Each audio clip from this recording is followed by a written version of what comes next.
musicians, all prominent Levites, lived at the temple. They were exempt from other responsibilities since they were on duty at all hours. All these men lived in Jerusalem. They were the heads of Levite families and were listed as prominent leaders in their genealogical records.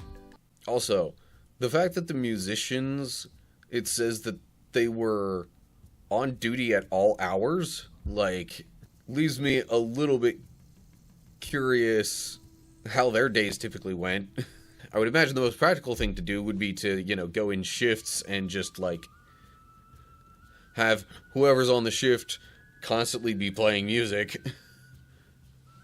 Or something like that. What's up, cool people? My name's Matt. Welcome back to our Bible study.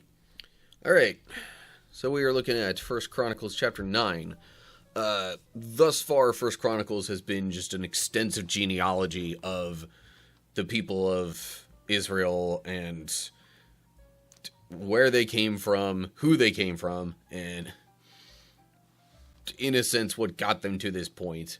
Although we might be getting a little more into that aspect of things in the upcoming chapters. This was, written after the events of prior books of the Bible where the people of Israel got exiled to other nations. I mean, the kingdom of Israel split from Judah, got taken over by the Assyrians and captured and exiled. The kingdom of Judah then later got taken over by Babylon and exiled to their territories.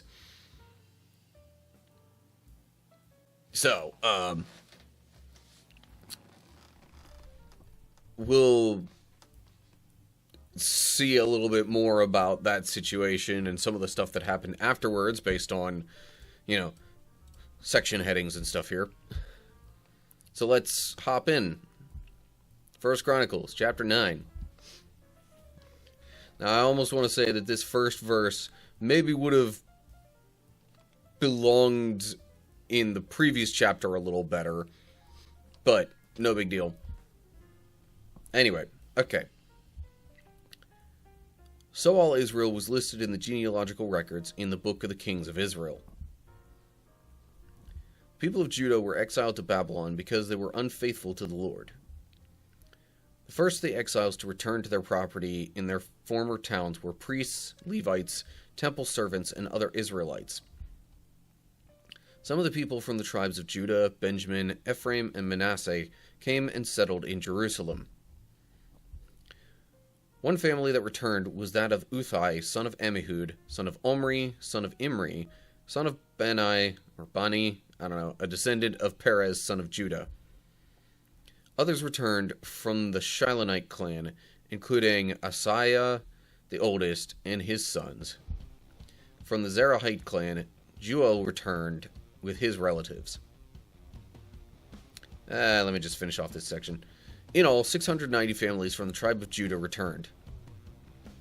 From the tribe of Benjamin came Salu, son of Meshullam, son of Hodaviah, son of Hasenua, Ibneiah, son of Jeroham, Elah, son of Uzai, son of Mikri, and Meshullam, son of Shephatiah, son of Ruel, son of Ibnijah.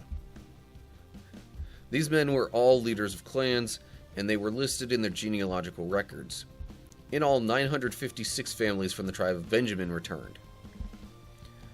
Okay, so that's what? We got ourselves a little over 1,600 families returning out of these two tribes.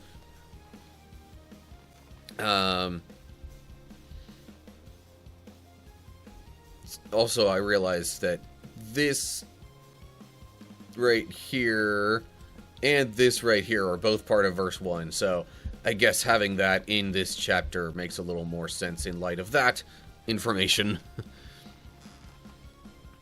Now, I'm trying to remember if it was Babylon with the people from Judah or Assyria with the people from the rest of Israel that it mentioned there was some trouble with the other people that they kind of planted in that area, like getting attacked by lions and having other, well, mostly the lions, but basically falling upon just otherwise random trouble that they seemed to tie with the people they planted there not following the local deity, in this case, the God of Israel. And they had the idea to maybe bring in some priests and people like that to teach the newcomers about God. So I don't know if these people that it says are returning to Jerusalem are coming back for that purpose. It's possible, but in any case, we got some of the people that were exiled now returning and settling in Jerusalem. And it gets into some of their ancestry and at least numbering the families.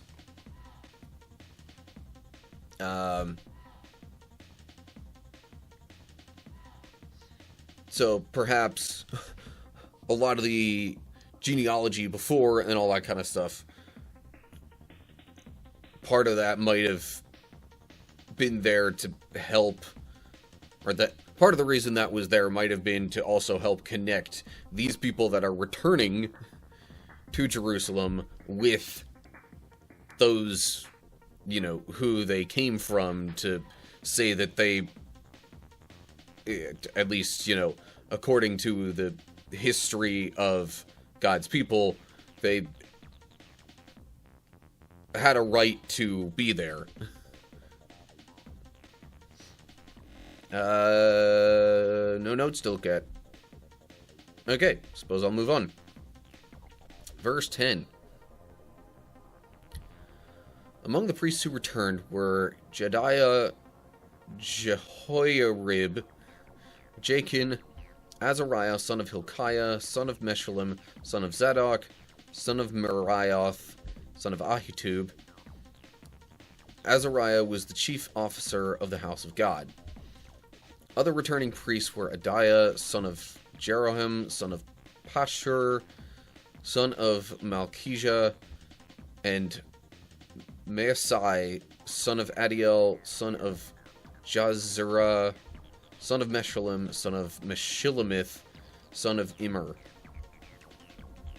In all, 1,760 priests returned. They were heads of clans and very able men. They were responsible for ministering at the house of God. I almost wanted to say of the Lord, just by default there. Okay. So, does that then assume these people mentioned up in this section were not priests? Well, I suppose not, because, if they were descended from the tribes of Judah and Benjamin, they couldn't have been priests. The priests were all from the tribe of Levi.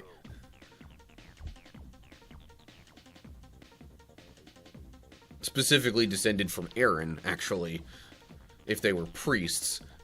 Other Levites are the people we're about to read a little more on. Yeah, I don't really have any other comments there. Alright, verse 14. The Levites who returned were Shemaiah, son of Hashub, son of Azrikam, son of Hashabiah, a descendant of Merari, Bakbakar, Haresh, Galal, Mattaniah, son of Micah, son of Zikri, son of Asaph, Obadiah, son of Shemaiah, son of Galal, son of Jeduthun, and Berechiah, son of Asa, son of Elkanah, who lived in the area of Netophah. The gatekeepers who returned were Shalom, Akub, Talmon, Ahiman, and their relatives. Shalom was the chief gatekeeper. Prior to this time, they were responsible for the king's gate on the east side. These men served as gatekeepers for the camps of the Levites. Shalom was the son of Kor, a descendant of Abiasaph, from the clan of Korah. He and his relatives, the Korahites, were responsible for guarding the entrance to the sanctuary, just as their ancestors had guarded the tabernacle in the camp of the Lord. Phinehas, son of Eleazar, had been in charge of the gatekeepers in earlier times, and the Lord had been with him. And later, Zechariah, son of Meshelemiah, was responsible for guarding the entrance to the tabernacle. Okay, I'll pause there for a sec, because there's still quite a bit left in this section. Now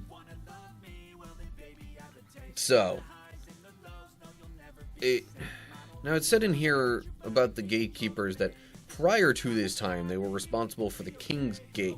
So, like, the way I read that, or what I, like, am kind of myself implying from it, is almost more like, okay, they were responsible for just guarding this one gate before, but now that they're returning from exile and there's, you know, not as many of them to go around, or maybe even not as much to protect them from, or as many people involved, I don't know. In any case, I'm kind of almost implying from that it's like they just guarded this one gate before, but now they're gonna guard all of it. It being, I guess, the temple, or just the gatekeepers overall of Jerusalem, maybe. Yeah, probably just of Jerusalem. So I wonder also, just broader scope here, if it's specifically going through, because now we've gone through priests, Levites, maybe it'll go through other temple servants soon, and we kind of got mention possibly of other Israelites up here. So this section actually has a couple of notes to look at. Hebrew has Ebiasaph. Okay. That's just a variant spelling. It's only one letter off. Compared with Exodus 6:24. Yeah, because Shalom is a descendant of that person mentioned in Exodus there. Doesn't really say exactly how far down the line, but, you know, given the prior genealogies, if you connect names there, then you can trace the ancestry back. Note there at the tabernacle, Hebrew says a tent of meeting, which was really kind of just another name to refer to this same thing that's often called the tabernacle. I do seem to recall there was a different tent called the tent of meeting before the tabernacle was really even made. So maybe that's why it would be simpler as a translator to go with calling it the tabernacle.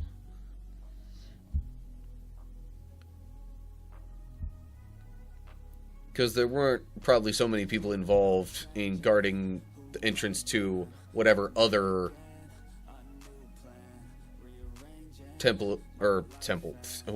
whatever other tent of meeting there was before that.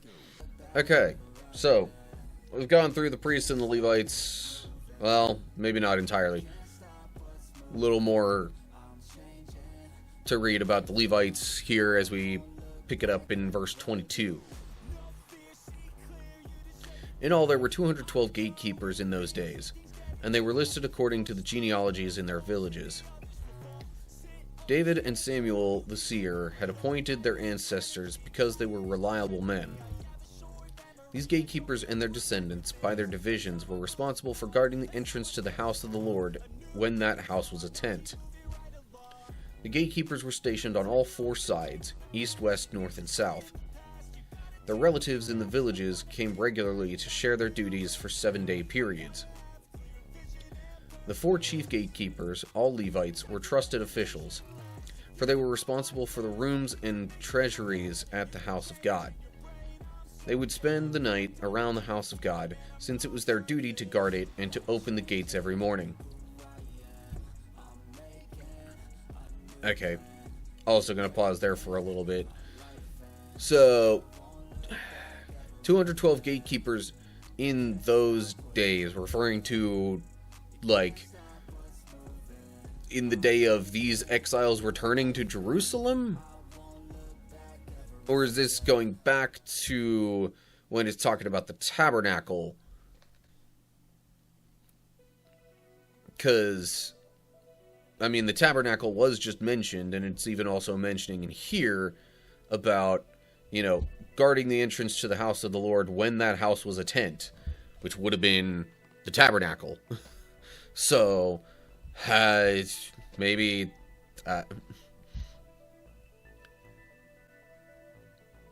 the slight lack of specificity in the wording is something I am keenly aware of as I'm reading through this now, but also not trying to, like, split hairs over.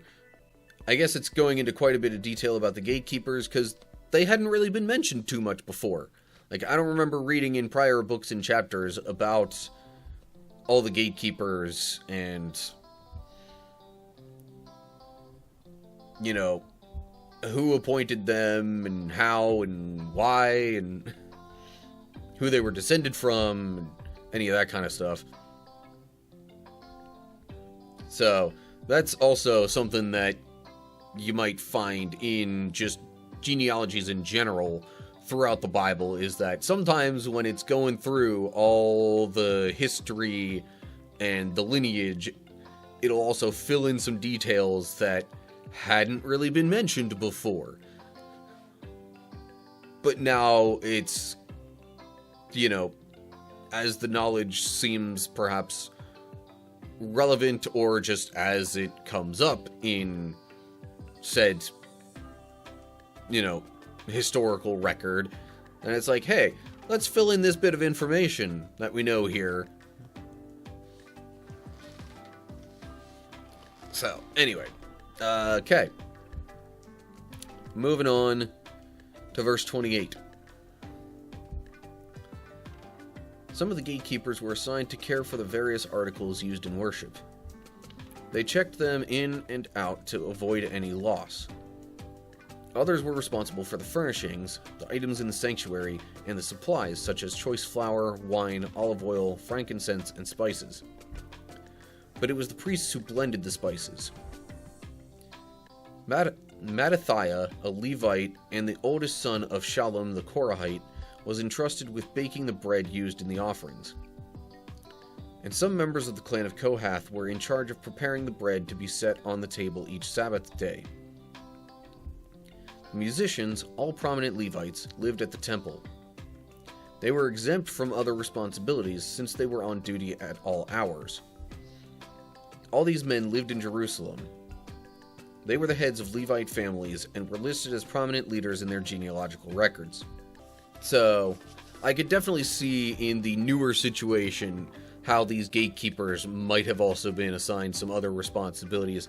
Although even, you know, back in the time of the tabernacle, it's like, yeah, if anything had a need to go in or out of there, having the people who watched the gate and regularly were already keeping track of what went in and out would make, you know, it would make sense that those people would also be in charge of kind of signing any, you know, any items from the tabernacle in and out to keep a record of all that. For more information on, you know, the protection and or gatekeeping of the tabernacle, you can refer back to Numbers chapter 1.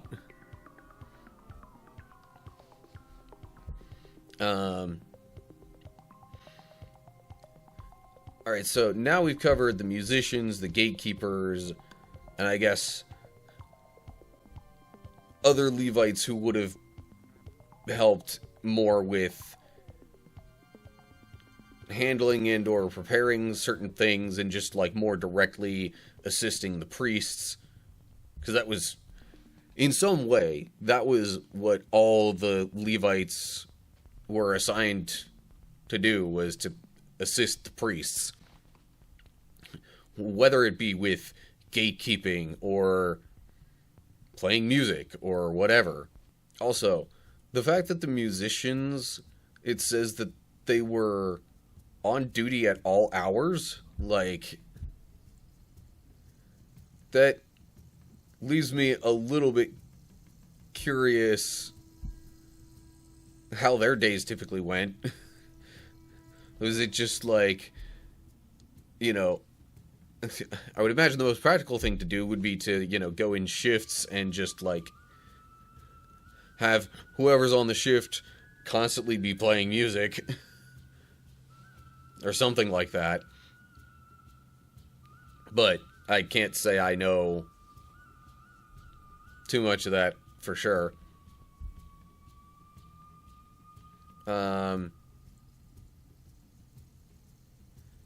And well,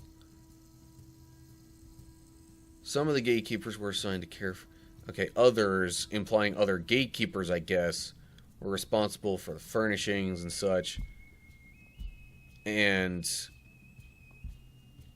yeah, I would definitely think any supplies that had to be brought in, like flour and wine and whatnot, having the gatekeepers oversee the bringing in of those supplies would make sense. They're already keeping guard at the gates or whatever other parts of the exterior needed guarding. So again, it would be pretty logical to have them be the ones to, you know, oversee bringing anything in that had to be used for the offerings and whatnot. Okay. I suppose now we'll move on to verse 35, where apparently now it's going to talk about King Saul's family tree. Bit of a branch off, but, you know, still related to some effect, as we're talking important positions still. But anyway, okay. Jael, the father of Gibeon, lived in the town of Gibeon. His wife's name was Maacah, and his oldest son was named Abdon. Jael's other sons were Zur, Kish, Baal, Ner, Nadab, Gedor, Ahio, Zechariah, and Mikloth. Mikloth was the father of Shimeam. All these families lived near each other in Jerusalem. Ner was the father of Kish. Kish was the father of Saul. Saul was the father of Jonathan, Malchishua, Abinadab, and Eshbaal. Jonathan was the father of Merib-Baal. Merib-Baal was the father of Micah. The sons of Micah were Pithon, Melech, Tariah, and Ahaz. Ahaz was the father of Jada. Jada was the father of Alameth, Asmaveth, and Zimri. Zimri was the father of Moza. Moza was the father of Beniah. Beniah's son was Rephaiah. Rephaiah's son was Eliasah. Eliasah's son was Azel. Azel had 6 sons, whose names were Azrikam, Bokaru, Ishmael, Sheariah, Obadiah, and Hanan. These were the sons of Azel. Alright. And I, at the moment, might not be connecting the dots here, but it's maybe possible that one of these people listed in this ancestry here were listed earlier as people returning from the exile. Chat comment. Jews for their work days, even up until the time of Christ, had what they called watches. For example, the third watch would be from about 2 a.m. till sunrise. Yeah, I guess that's kind of what I meant about going in shifts for the musicians and whatnot. And I don't know if there were necessarily sacrifices being made at the altars, or, well, the main altar. Anyway, if there were sacrifices being made by the priests, essentially 24/7, or whatever. But it had just mentioned the musicians being on duty at all hours, so I had to imagine they were in shifts or watches, as you might want to call them, throughout the day.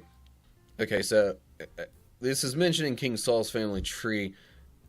It mentions a little bit about his ancestors before him, but then also seems to mention a whole lot more about, those who were descended from him, which is why I'm wondering if there's a connection to, the people who were returning from exile.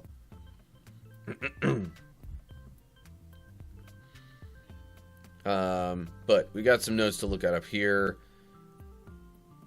That says the founder of, which would obviously explain why he lived in the town of Gibeon. If the dude founded Gibeon, then yeah, duh, that was the town that he lived in, because he founded it. Note down here at Ahaz, that's how the Syriac and Latin Vulgate read. Hebrew Lax and Ahaz. Interesting. And Ahaz was the father of Jada. As in some Hebrew manuscripts and Greek version, Hebrew reads Jerah rather than Jada. But it's only one letter off. Not really that different. Now, for some reason, the name Azel is maybe kind of sort of ringing a bell, but I'm not sure if that was a name that was mentioned up here.